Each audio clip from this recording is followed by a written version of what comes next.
रिम्पोछेले मन्दिरमा ल्याएको भनेर त थाहा छ है। मन्दिरमा चाहिँ राजकुमारीले छ नि सावर भनेको देशको है। उहाँहरू चाहिँ गुरु रिम्पोछेसँग आयुको ध्यान साधना गर्न चाहिँ आयु लामो बनाउने ध्यान साधनामा आउनुभएको।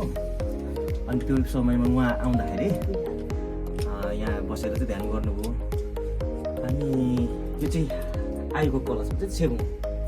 हजुर यो चाहिँ छेबुङ है हजुर। यहाँबाट थुपा पानी झर्छ। तपाईँले चाहिँ राति जम्मा भएको यो सफा पानी हो। तपाईँले यसलाई लिन सक्नुहुन्छ, पिउन सक्नुहुन्छ, लिएर जान सक्नुहुन्छ। अनि अब यहाँ चाहिँ उहाँहरू बस्दाखेरि यो प्रयोग गरेको चुल्हा भन्छ चाहिँ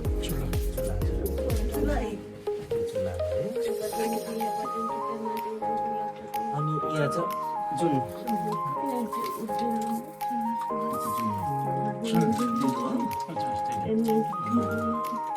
यो चाहिँ घाम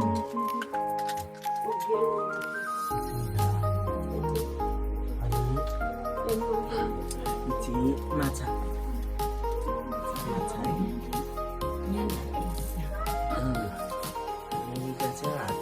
सानो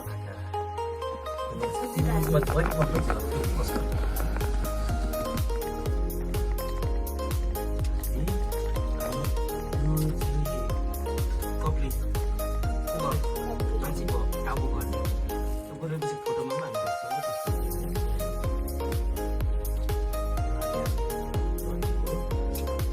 सबैभन्दा लामो आयु भएको जनावर चाहिँ पछाडि छ। पछाडि चाहिँ यहाँ छ। उहाँले छुइराख्नु भएको चाहिँ यो टाउको भयो, उसको बडी भयो। अनि ऊ त्यहाँ चाहिँ डमोरो छ।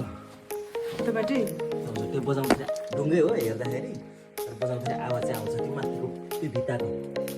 हजुर यो भित्र एउटा खोपी छ। यो खोपीभित्र चाहिँ मन्दिरवाले चाहिँ पूजा गरेर लुकाएर राखेको चाहिँ मान्छे छ यस्तो टिम्पो। त्योभित्र तपाईँले हेर्नु सक्नुहुन्छ। फेरि आउनु भएको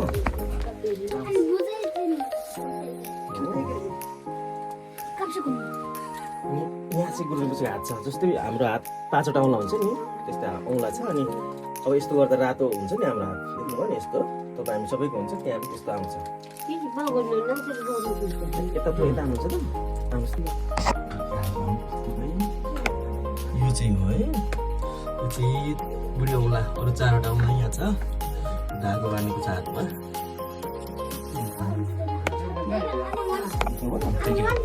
यो चाहिँ उहाँको पनि यस्तो औँलाहरूमा चाहिँ प्रकाश पार्दाखेरि यस्तो चाहिँ रातो आउँछ।